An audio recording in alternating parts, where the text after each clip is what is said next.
માં તો એકાક્ષરી મંત્ર છે એવું સાહિત્યકારો કહે છે. મોતે નાળ્યું માંડ્યું જમજડાફા ખાય, તોય છોરુની ચિંતા થાય, એને કેમ વિહરીએ કાગડા. મરણ પથારીએ માં પડી હોય ને હામે જમડા એમ કહેવાય કે માથે જીવ લેવા માટે જડુમતા હોય, તોય માં હોય ને એને એના છોકરાઓની ચિંતા હોય. ગમે એવડી ઉંમર થઈ જાય, જગતમાં નામ કમાઈ જાઓ, માન આપી આપીને લડાવી લડાવીને માણસો તમને આવકારો દેતા હોય, પણ ઘેર જાઓ અને માનો તુકારો સાંભળો ને ત્યારે દિલમાં ટાઢક વળે કે દીકરા આવી ગયો, કેમ મોડું થઈ ગયું બેટા. ઈ છે ને ઈ એવી ઔષધિ છે કે આખા દિવસનો થાક ઉતારી નાખે. અને એટલા માટે કે મોઢેથી બોલું માં, ત્યાં તો મને હાચેય નાનપણ સાંભળે, પછી આ મોટપની મજા મન કડવી લાગે કાગડા. કવિઓ સંતો બધાએ એટલા માટે માના વખાણ કર્યા છે. એમ કહેવાય કે રાતના 8 વાગ્યાનો સમય એક છોકરો બૂટ ચપ્પલની દુકાનમાં દાખલ થયો. ઉંમરમાં 22 વર્ષનો જુવાનીઓ, કોઈ ગામડાનો દેશી જુવાન. એના બોલવાના લેકા ઉપરથી એવો ખ્યાલ આવતો હતો કે એ કોઈ ગામડાનો જુવાન છે, શાંત અને એકદમ સંસ્કારી અને ઠરેલો માણસ. દુકાનની અંદર દાખલ થયો એટલે દુકાનદારની નજર સીધી પગ ઉપર ગઈ. અને આમ પણ બૂટ ચપ્પલની દુકાનવાળા હોય ને, વેપારી, એને ટેવ હોય એ સીધે સીધો તમારા પગમાં જોઈ લે, પછી તમને શું ગમે છે એની ઉપરથી નક્કી કરી લે. લેધરના બૂટ પહેર્યા હતા, એકદમ સરસ રીતે પાલિશ કરેલા હતા. દુકાનદારે પૂછ્યું કે શું જોઈએ છે ભાઈ? એટલે જુવાનિયાએ કીધું કે મારી મા માટે ચપ્પલ જોઈએ છે, પણ ટકાઉ ને મજબૂત હોવા જોઈએ. એટલે દુકાનદારે કીધું કે એ ભેગા આવ્યા છે, એના પગનું માપ જોઈશે, એના વગર કેમ દેવા? એટલે તરત જ છોકરાએ ખિસ્સામાંથી પાકીટ કાઢ્યું, પાકીટમાંથી એક કાગળ કાઢ્યો અને એની અંદર 4 ઘેડું વારીને મૂકેલો એક કાગળ કાઢ્યો.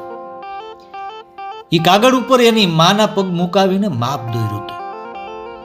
દુકાનદારે કીધું કે અરે મારે તો માપ નહીં, નંબર જોતા હતા. એ છોકરો એવું બોલ્યો કે જાણે અંદરનો બાંધ ફૂટી ગયો હોય. માપ શું કહું સાહેબ, મારી માની જિંદગી વહી ગઈ અને કોઈ દિવસ એને પગમાં ચપ્પલ નથી પહેર્યા. મારી મા તો મજૂરી કરે છે, વગડામાં જાનવરની જેમ મહેનત કરી કરીને મન ભણાવ્યો છે. ભણી ગણીને હવે મને નોકરી મળી અને આજ મારા હાથમાં પહેલો પગાર આવ્યો. દિવાળીનો તહેવાર છે, ઘેરે જાઉં છું એટલે વિચાર આવ્યો કે મારા આ પહેલા પગારમાંથી મારી મા હાટું એક સરસ મજાના મજબૂત અને ટકાઉ ચંપલ લેતો જાઉં. દુકાનદારે સારા અને મજબૂત ચપ્પલ બતાવતા કીધું કે 800 રૂપિયાના છે, હાલશે? છોકરાએ કીધું કે હા હાલશે. દુકાનદારે એમ જ પૂછી લીધું કે ભાઈ તારો પગાર કેટલો છે? ત્યારે છોકરાએ કીધું કે 12,000 પગાર છે, 7-8,000 રૂપિયા જમવાનો ખર્ચો થઈ જાય અને 3,000 રૂપિયા ઘેરે જઈને મારી માને દે, મારી મા ખુશ થઈ જાય. અરે તો તને 800 રૂપિયા નહીં પહોંચાય. વચ્ચેથી જ વાત કાપતા છોકરાએ કીધું કે ના ના કાંઈ વાંધો નહીં. દુકાનદારે બોક્સ પેક કર્યું, છોકરાએ પૈસા આપ્યા અને ખુશ થતો થતો જ્યાં દુકાનની બહાર નીકળવા જાય ત્યાં દુકાનદારે અવાજ માર્યો, ઊભો રે. દુકાનદારના હાથમાં ચપ્પલનું એક બીજું બોક્સ હતું, લઈને આવ્યો. છોકરાના હાથમાં આપતા કીધું કે લે, આ લેતો જા, તારી માને તારા આ ભાઈ તરફથી ભેટ. દુકાનદાર હાથમાં ચપ્પલનું એક બીજું ખોખું લઈને આવ્યો અને કીધું કે લે, આ લેતો જા. આ તારી માને તારા આ ભાઈ તરફથી ભેટ. અને પેલા ચપ્પલ તૂટી જાય ને તો માને કહેજે કે ઉઘાડા પૈકી ન ફરે, આ બીજા ચપ્પલ પહેરી લે. અને હા, લેવાની ના ન પાડતો. છોકરાની આંખમાં સાહેબ આહુડા આવી ગયા. દુકાનદારે પૂછ્યું કે શું નામ છે માનું? છોકરાએ કીધું કે લક્ષ્મી. દુકાનદારે કીધું કે તારી માને મારા પ્રણામ કહેજે, પણ એક વસ્તુ મને આપીશ? પેપર ઉપર તું જે તારી માના પગલા દોરીને લાવ્યો હતો ને, એ મારે જોઈએ છે. છોકરાએ કાગળ એના હાથમાં મૂકી દીધો ને પછી વયો ગયો.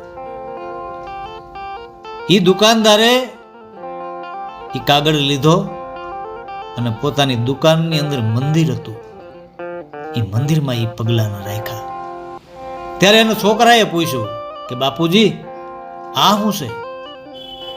ત્યારે એ માણસે કીધું કે આ લક્ષ્મીજીના પગલા છે અને ખરેખર આ કોઈ સાચા ભક્તે બનાવેલા છે. આ જગતમાં માથી મોટું કોઈ નથી ભાઈ. એટલે હંમેશા માં છે જગતની અંદર વંદનને પાત્ર છે. અને માં જ્યાં સુધી આપણી ઉપર હોય ને, માનો સાયો હોય ને, હાથ હોય ને, ત્યાં સુધી જ ઉજળા છીએ. બાકી પછી જીવનમાં અંધારા સિવાય કાંઈ નથી.